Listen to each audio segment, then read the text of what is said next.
If you ask the president of Cameroon where he would want to celebrate his birthday, he will possibly tell you Paris. And he does. If you ask somebody from Angola, they would possibly tell you Lisbon. If you ask somebody from Nigeria, holding all factors constant, where they would want to be, London. If you ask somebody from La Côte d'Ivoire, Paris. Democratic Republic of Congo, Bruxelles. We are mentally captured. We are mentally captured, and until the day we decolonize our minds, we will do all the things that we want to do, but we will never realize our potential. We have a governance crisis. That is why the African countries are unstable. But in the next 1 year, we are going to have no less than 9 elections in Africa. 9 general elections across the continent of Africa. But in every African country where there is or where there are elections, people are scared. So election is not just a regular process of determining who is going to be in charge of affairs. It threatens the nation. Because it is life and death. Because politics has become the shortest avenue for material aggrandizement. There are 2 things in Africa today. If you want to be rich without working hard at all, be a politician or found a church.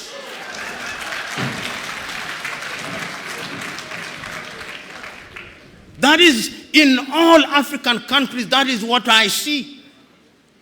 That is why people engage in cutthroat competition, and throats are actually cut in pursuit of political power. And that, in my view, undermines development. You know, in the continent of Africa, we now think that periodic elections is what democracy is. That is not democracy. We have perfected the art of manipulating democratic processes.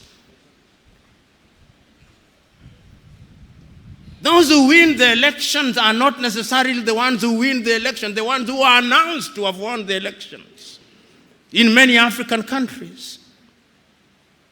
And when that happens, there is always constant agitation so that we do not address agriculture.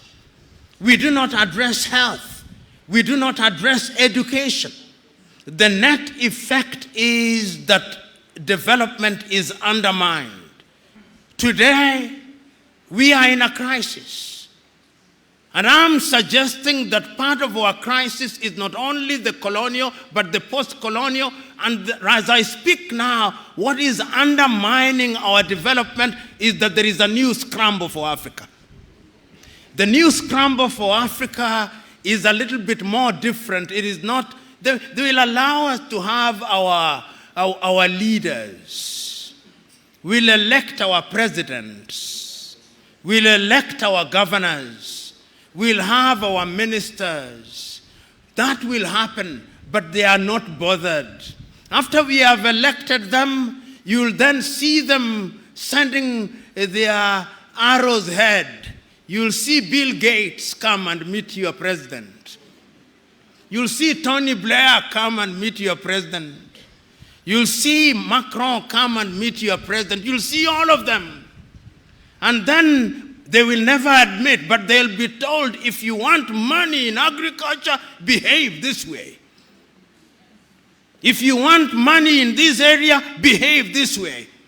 They will never tell that to the Chinese. They will never tell that to the Indians. They will never tell that to the Vietnamese. They will never tell that to the Koreans. But in Africa, they tell us. That is why, as I speak to you now, under this new scramble, the IMF and the World Bank are back, telling you who to hire in your universities, what to sell and what not to sell. It is a sad situation. So today, as I look at Africa in that new scramble, the Chinese are here, the Turks are here, the British are here, the French are here, the Qataris are here, the Americans are here this time round. They are so subtle that we don't even recognize them, but they control us. What are we going to do about it? In order to develop, we must do something.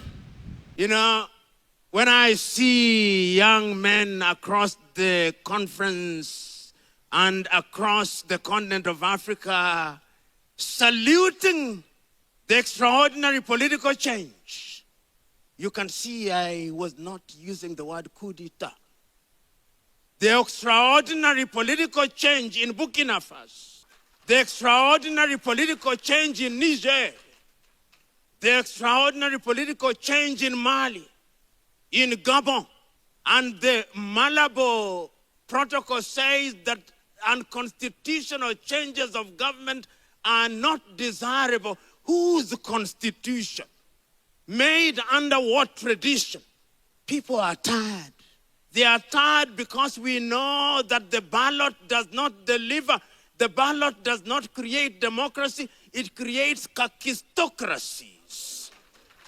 Governments by our very worst. That is why out of 54 African countries, 40 of them, every election cycle, they print ballots outside of the continent of Africa. We don't trust each other. In the Democratic Republic of Congo now, there are 910 political parties. We have bastardized this thing that we inherited from Europe and America.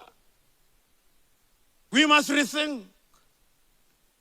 Our countryman, the late Ali Mazrui, once said, in trying to answer this question of governance, he wrote a paper in the year 2001. If African politics is ethnic prone, can we have constitutions that are ethnic proof? And I dare say that we have failed. We have failed in many countries. The constitutions are not worth the paper that they are written on. We honor them in breach. The question is, what then must we do? And this is why I think that the young people present in this assembly are part of the solution. I want you to look at many African countries, both physically and otherwise. When we regained independence, we had constitutions which were referred to as the Westminster Model Constitution. The Constitution of Nigeria is Westminster Model.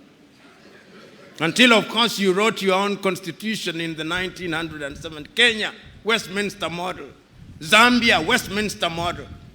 And it is never lost on me that the house that was occupied by the colonial governor is the very same that is occupied by the independent president. It has never been lost on me that when we form government, we have the same nomenclature that they use ministers.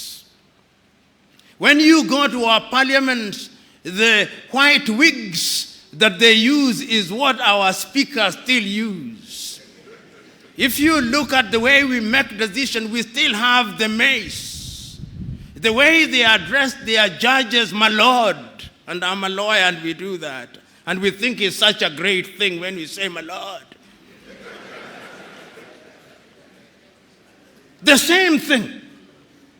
In other words, we are mentally captured.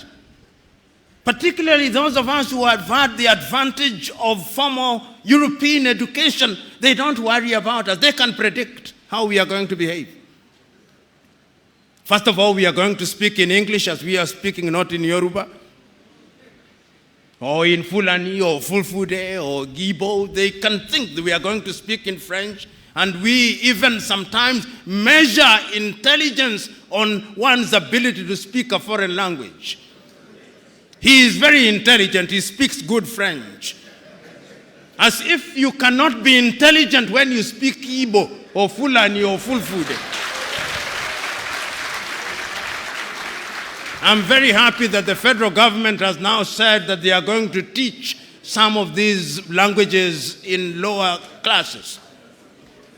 That is, and I'm saying this, that we may understand that we have a governance crisis